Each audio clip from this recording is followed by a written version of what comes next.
Journalist అడ్డాకు స్వాగతం. నమస్కారం. ప్రధాని నరేంద్ర మోదీ ఫారిన్ పాలసీలపై రాహుల్ గాంధీ సెటర్లు వేశాడు. అవి కూడా బూమరాంగ్ అయి వాళ్ళకి తగులుతా ఉన్నాయి. మరిన్ని తెలుసుకునే ప్రయత్నం చేద్దాం. విశ్లేషించడం మనతో పాటు ఉన్నారు senior journalist doctor Vadlamani Kanakadurga గారు. వారిని మన విశేషాలు తీసుకున్నాం. నమస్తే మేడం. నమస్తే అండి. రాహుల్ గాంధీ సెటైర్లు బూమరాంగ్ అయి కాంగ్రెస్ ని చుట్టుముడతా ఉన్నాయి. ఆ వ్యాఖ్యల్ని ఆ బూమరాంగ్ అయ్యే పరిస్థితిని ఎట్లా చూస్తారు, ఎట్లా విశ్లేషిస్తారు? ఇప్పుడు రాహుల్ గాంధీ ఎవరు సార్? ఒక ప్రతిపక్ష నేత. ప్రతిపక్షంలో యాక్చువల్గా రేపు పొద్దున్న ఆయన ప్రధానమంత్రి పోస్ట్కి ఆయనే కదా క్యాండిడేట్. ఎంత హుందాగా ఉండాలి అంటే రేపొద్దున ఇప్పుడు నువ్వు విదేశాలు వెళ్తున్నావు, ఎవరెవరినో కలుస్తున్నావు, మొన్న ఒక మహిళతోటి ఒక అబ్బాయితోటి మీరున్నారు అంటే నేను అనేది మరి మీరు అది ఓపెన్ గా చెప్పగలగాలి కదా. ఇక్కడ ఒక ఫారిన్ పాలసీలో ఆయన విదేశాలకు వెళ్ళి ఒక మహిళకి చాక్లెట్లు ఇవ్వడం అనేది, మెలడీ చాక్లెట్లు ఇవ్వడం అనేది మీరు ఎందుకు ఈ రోజు వరకు జీర్ణించుకోలేకపోతున్నారు? ఆ బోట్లో ఆ మహిళ ఒక పిల్లాడు ఉన్నాడు, దాని గురించి ఎవరు ప్రస్తావించలే, ఎవరు చెత్త విమర్శలు చేయలేదుగా. అంటే నేను అనేది ఏంటంటే నీ సంస్కారం ఇది. అంటే ఒక విదేశీ పాలసీలో ఒక మహిళ అవతల పక్క అధ్యక్షురాలుగా ఉంటే ఆ మహిళని హక్ చేసుకోవటం అనేది మీ దృష్టిలో చాలా చీప్ అన్నమాట. అంటే మీ మానసికంగా మీరు ఎంత ఎదగాలి, మీకు మానసిక జాడ్యం ఉందా రాహుల్ గాంధీ అని అడుగుతున్నాం. అంటే రాహుల్ గాంధీకి వయసు పెరిగొద్ది పరిణతి పెరగాల్సిన పోయి తగ్గుతా వస్తూ ఉంది చాలా సార్. మొన్న నిర్మలా సీతారామన్ గురించి కూడా చాలా నీచంగా వ్యాఖ్యలు చేశాడు. ఎందుకంటే అసలు నువ్వు ఒక మొగాడు అయ్యుండి, ఒక ప్రతిపక్ష నేత అయ్యుండి ఒక మహిళల గురించి నువ్వు ఇంత నీచంగా మాట్లాడుతున్నావు అంటే అంతర్జాతీయంగా నువ్వు భారతదేశ స్థాయిని ఏ రకంగా నిలబెడుతున్నావు, ఏ రకంగా తగ్గిస్తున్నావు చెప్పాలంటే. అవునండి, అవును, టూ మచ్ కదా ఇది. అంటే నువ్వు అతను ఎవరు ఆ దీక్షిత్ని వెళ్ళి అతనేంటి వీళ్ళు ఒక ప్రెస్ మీట్ లాగా పెట్టి అందులో ఒక స్కిట్ చేశాడనమాట ఈయన. ఆ స్కిట్లో ఆ దీక్షిత్ అని ఉన్నాడు కదా కాంగ్రెస్ మనిషి, అతను వెళ్ళి హగ్ చేసుకుని this is what Modi hug, foreign hug policy ఇది. దానికి ఆ దీక్షిత్ మళ్ళీ వెనక్కి వచ్చి నన్ను మెలని అనుకోలేదు కదా అంటున్నాడు. అంటే దానికి నేను ఇంకా ఆ స్థాయికి ఎదగలేదు. దానికి కౌంటర్గా బీజేపీ వాళ్ళు ఇచ్చారండి.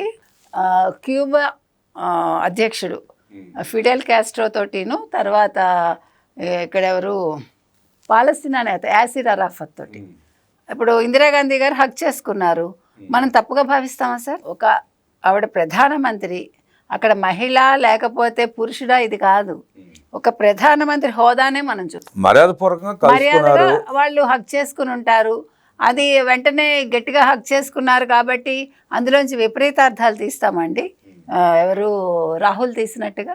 ఎంత నీచ నికృష్టం అండి ఇది. అంటే రాహుల్ గాంధీ అనేవాడు ఇంచుమించు ఇప్పుడు 57 ఏళ్ళు, అతనికి ఇంకా ఎక్కువే అనుకుంటా. 57, 58 వచ్చి ఉంటాయి. 58 వచ్చింది. ఇంకో 2 ఏళ్ళు అయితే నువ్వు 60 ఏళ్ళకి వస్తావు. పెన్షన్ వయసు వస్తుంది. అయినా నీకు బుద్ధి రాలేదు. అంటే రాజకీయం నీకు చేత కాలే. నీ ఎవరు ఇందిరాగాంధీ గారి లాగా అంటే నీ నానమ్మలాగా చేయడం నీకు రాలా. మీ నాన్నగారు కూడా నీకంటే చాలా అతను హుందాగానే ఉండేవారు, రాజీవ్ గాంధీ. ఇలాంటి నీచంగా మనం ఎప్పుడు వినలేదు. ఇతను ప్లెజెంట్ గా ఉండేవాడు ఎప్పుడు.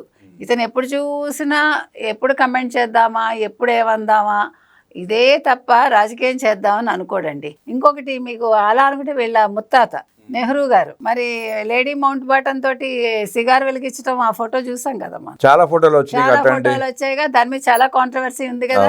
ఆయనే కాంట్రవర్సీ. ఆయన రాసిన పుస్తకంలో కూడా నార్త్ ఇండియాలో మహిళలకి పైభాగం చాలా ఎక్కువగా ఉంటుందని రాశాడు నెహ్రూ.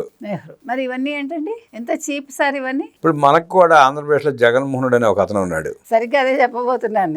ఏదో మాట్లాడతాడు, తన పూర్వీకుల చరిత్ర మొత్తం బయట పెట్టించుకోండి. అదొకటే కాదు సార్. ఇప్పుడు మీరు నిన్న తీసుకుంటే మీకు ఎక్కడో ఉదాహరణ అక్కర్లా. నిన్నను విరూపాక్షిని కలిశాడు, వచ్చి బయట ప్రెస్ మీట్ పెట్టి ఏం చేశాడు సార్? ఆ తెలుగుదేశం కార్యకర్త ఎవరైతే ఉన్నారో వాళ్ళ భార్య ఫోటోలు 10 సార్లు చూపించి ఆవిడ నైటీలో చిరిగిపోయి ఉన్న నైటీ వేసుకుని ఉంటే ఇది విరూపాక్షి చింపలేదు, మా ఎమ్మెల్యే చింపలేదు, మొగుడు పెళ్ళాల కొట్లాట్లు, ఇదే భాష మాట్లాడాడు. మొగుడు పెళ్ళాల కొట్లాట్లో మొగుడు చింపేశాడు అని. అసలు నువ్వు ఒక మహిళకి సంబంధించి ఆవిడ దుస్తుల గురించి, చిరిగిపోవటం గురించి మాట్లాడటమే కాకుండా ఫోటోలు చూపించడం ఏంటి సార్? అంటే జగన్మోహన్ రెడ్డి దగ్గర ఏమైనా ట్రైనింగ్ అయ్యాడా రాహుల్ గాంధీ? అట్టగా అనిపిస్తుంది చూస్తా ఉంటే కదా. ఎందుకంటే మహిళలు బజార్కి ఇడుస్తారు, బూతులు తిడతారు, లేని వాళ్ళ గురించి మాట్లాడతారు, వాళ్ళ పిల్లల గురించి మాట్లాడతారు, మీకు ఆడది అనేసరికి మీ నోట్లో బూతులు, మీ కళ్ళల్లో వేరే రకమైన చూపు. ఈ రెండు తప్ప మనం వైసీపీలో చూడటల్లా. అదే ఇప్పుడు ఎవరు రాహుల్ అంటించుకున్నాడా, రాహుల్ కూడా అలా దిగజారిపోయాడా? దీని మీద నిజంగా అందరికీ చాలా కోపంగా ఉంది సార్. ఇప్పుడు మనకు అపోజిషనా లేదు వాళ్ళు ఇప్పుడు పరిపాలిస్తున్నారా కాదండి, మనం ఒక ఇష్యూగా చూడాలి తప్ప ఆడ మగ అనే మీరు అసలు జెండర్ బయాస్ తీసుకొచ్చి వీళ్ళు ఈ జెండర్ కాబట్టి ఈ దృష్టికోణంతో చూడడం అనేది చాలా తప్పు. రాహుల్కి ఇంకా మెచ్యూరిటీ రాదండి. సో ఇది ప్రజలు దృష్టిలో పెట్టుకుని 2029లో కాంగ్రెస్కి పొరపాటును కూడా ఓట్లు వేయొద్దని మనం చెప్తాం. అంటే హుందాయిన రాజకీయం చేయకపోతే అక్కడ రాహుల్ గాంధీ అయినా ఇక్కడ జగన్మోహన్ రెడ్డి అయినా వాళ్ళ పార్టీలో వాళ్ళు నాశనం చేసుకోవడం తప్ప ప్రజలకు వెళ్ళి ఓట్లు అడిగే పరిస్థితి లేదు. నాశనం అయిందే రాహుల్ వల్ల సార్. ఇప్పుడు అసలు కాంగ్రెస్ నాశనం అయిందే రాహుల్ గాంధీ వల్ల, రాహుల్ గాంధీ తీసుకున్న నిర్ణయాల వల్ల. ఏ రోజైనా సవ్యంగా మాట్లాడగలిగాడా? ఏ రోజైనా కుదురుగా ఉన్నాడా? ఎందుకు ఎక్కడికి వెళ్ళిపోతాడో, ఫారిన్ పారిపోతాడు, నిజాలు చెప్పడు.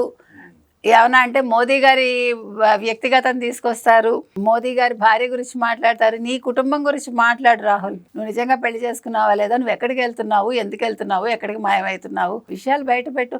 ఆయన వ్యక్తిగతం గురించి ఎందుకండి అని కొందరు మేధావులు మాట్లాడుతున్నారు. మరి వ్యక్తిగతాల గురించి వాళ్ళకెందుకు? ఒక నాయకుడు కాబట్టి నీ గురించి ప్రజలు ఎదురు చూస్తారు. మాట్లాడే మేధావులు కూడా చాలా మంది మాట్లాడతారు మిగతా వాళ్ళ వ్యక్తిగతాల గురించి. అదే కదా, మరి ఇవన్నీ తీయాలి కదా సార్. మొత్తం మీద చాలా చీప్గా స్టాండప్ కామెడీ లాగా చేశాడు సార్ నిన్న రాహుల్ గాంధీ. స్టాండప్ కామెడీ లాగా చేసి ఒక కమేడియన్ స్థాయి కంటే కూడా ఇంకా కిందకి దిగజారాడు అంతే. స్టాండప్ కామెడియన్ అయిపోయాడు Rahul Gandhi. Jaganmohan Reddy sit out comedian. Stand up కమెడియన్గా మారిన రాహుల్ గాంధీతో ఆ పార్టీ నడిచే అవకాశం లేదని, జగన్మోహన్ రెడ్డిలానే రాహుల్ గాంధీ కూడా ఏదో ఒకటి వాగి తన పూర్వీకుల చరిత్రను బయటపెట్టుకుంటూ ప్రజల్లో ఇంకా నవ్వులు పాలవుతూ పార్టీలను సమాధి చేసుకుంటున్నారంటూ విశ్లేషించిన వడ్లమాన్ గారికి ధన్యవాదాలు తెలియజేస్తున్నాం. నమస్కారం.